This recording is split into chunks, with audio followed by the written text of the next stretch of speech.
Assalomu alaykum. Men Shahriyor Ahmedov, SSC'ning hamma imtihonlarini tugatganman va shu paytgacha 500 dan ortiq o'quvchilarga dars berganman. SSC o'qimoqchi bo'lganlar orasida asosan ikkita savol bo'ladi.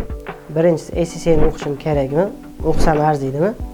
Ikkinchisi, SSC paperlarini qaysi ketma-ketlikda o'qishim kerak? Birinchi savolga siz boshqa videolarda javob olgansiz. Bu videoda esa SSC paperlarini qanday ketma-ketlikda o'qish kerakligini bilib olasiz. SSC'ning deyarli hamma paperlarida siz moliyaviy hisobotni tushunib, tahlil qila olishingiz kerak bo'ladi. Moliyaviy hisobotni tuzish bo'yicha fundamental bilimlarni Financial Accounting F3 fanidan o'rganishingiz mumkin. Siz F3 da aktiv nima, passiv nima, otchot qanday tuziladi, konsolidasiya mavzularini o'tasiz. F3 Financial Accounting va F3 fanining davomi bu F7, ya'ni Financial Reporting. Financial Reporting da F3 da o'rganilgan mavzular plus undan ham qiyinroq bo'lgan advanced topiklar qo'shiladi. F7 paperida uzoq muddatli aktivlar, daromad tan olinishi, konsolidatsiya, interpretation mavzulari chuqurlashtirib o'tiladi. Qisqa qilib aytsak, F7 da MSFO, ya'ni IFRS ni o'rganishingiz mumkin. F7 dan keyin F5 va F9 ning fundamenti bo'lgan F2 Management Accounting ni o'rganishingiz mumkin. Xuddi F3 F7 ga fundament bo'lganidek, F2, F5, F9 paperlarga fundament bo'ladi. F2 da siz xarajatlarni qanday taqsimlash, plan tuzish, plan tuzgandan keyin actually bo'lgan natijalar bilan qanday taqqoslab analiz qilishni o'rganasiz. F2 dan keyin F5 ni emas, F9 ni tavsiya qilishimizning asosiy ikkita sababi bor. Birinchisi, F9 ekzameni F5 ga qaraganda osonroq. Ya'ni siz F9 ekzamen topshiradigan bo'lsangiz, imtihondan o'tish ehtimoliniz baland. Buni SSC'ning rasmiy statistikasi ham, markazimizning statistikasi ham tasdiqlashi mumkin. Ikkinchisi, F9 ni o'qiganingizda bilimingiz oshadi va ekzamenda o'tganingizda o'zingizga ishonchingiz oshadi. Siz F9 ni bilimini oldingiz, ham yana bir ekzamenda o'tdingiz, o'zingizga bo'lgan ishonchingiz yana ham oshadi. Ana undan keyin F5 ni o'qishingiz mumkin.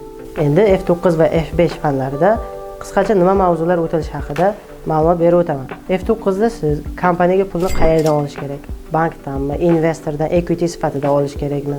Va olgan pulimizni qayerga investitsiya qilsak yaxshiroq bo'ladi? Investitsiya qilganda qancha vaqtda qaytib kelishi mumkin? Mana shularni o'rganasiz. F5 Performance Managementda budgeting, planning, pricing, business analysis, operational analysis mana shularni o'rganasiz. Demak, sizda hozir F3, F7, F2, F9, F5 fanlari bor. Shu paperlarni tugatdingiz. Ulardan keyin F8 da siz auditni o'rganasiz. Kompaniyalar otchotini tekshirishni, internal control deficiency va shunga o'xshagan mavzularni o'rganasiz. F8 dan keyin F6 tax paperni o'rganishingiz mumkin. F6 da income tax, value added tax, ya'ni daromad solig'i, NDS shu kabi mavzularni o'rganasiz. Demak, hozirda sizda agar hammasini shu ketma-ketlikda o'qib kelsangiz, 9 ta paper bo'lish uchun ikkita ekzamen qoldi. F1 va F4. F1 bu Business and Technology, F4 esa Corporate and Business Law. Iloji bo'lsa biz aytamiz, mana shu ikkala paperdan exemption oling. Ya'ni siz universitetni bitirgan bo'lsangiz yoki qaysidir universitetda o'qiyotgan bo'lsangiz, SSC sizni backgroundingizdan kelib chiqib, ya'ni rezumengizdan kelib chiqib, F1, F4 ga exemption berish mumkin. Bu holatda siz F1, F4 ekzamen topshirib o'tirmaysiz, lekin ekzamenda o'tgan hisoblanasiz. Buni sababi universitetda o'qigansiz shunga oid fanni yoki universitetni bitirgansiz. Agarda SSC bu fanlardan exemption bermasa, imtihon topshirishingizga to'g'ri keladi. F1 ham F4 ham 99% teoriya. Ya'ni siz kitobni olib, o'qib yodlashingiz kerak, o'rganishingiz kerak. Va qaysi birini birinchi boshlaydi desangiz, albatta F1, keyin F4. Nima uchun? F1 F4 ga qaraganda osonroq. Siz F1 ni o'qiganingizda, aytaylik, IELTS reading darajangiz 5, 5.5 bo'lsa ham imtihon topshirib o'ta olishingiz mumkin, agar yaxshi o'qigan bo'lsangiz. Lekin F4 ni kitobini o'qiganingizda siz bilasizki, u yerdagi reading darajasi ancha qiyin. Siz o'qib tushuna olishingiz uchun aytaylik IELTS 6, 6.5 bo'lish kerak bu readingni o'zi. Ya'ni so'zlari ancha advanced wording ishlatilgan F4 da. F1 Business and Technology da makroekonomika, mikroekonomika, talab, taklif mana shu kabi mavzularni o'rganasiz.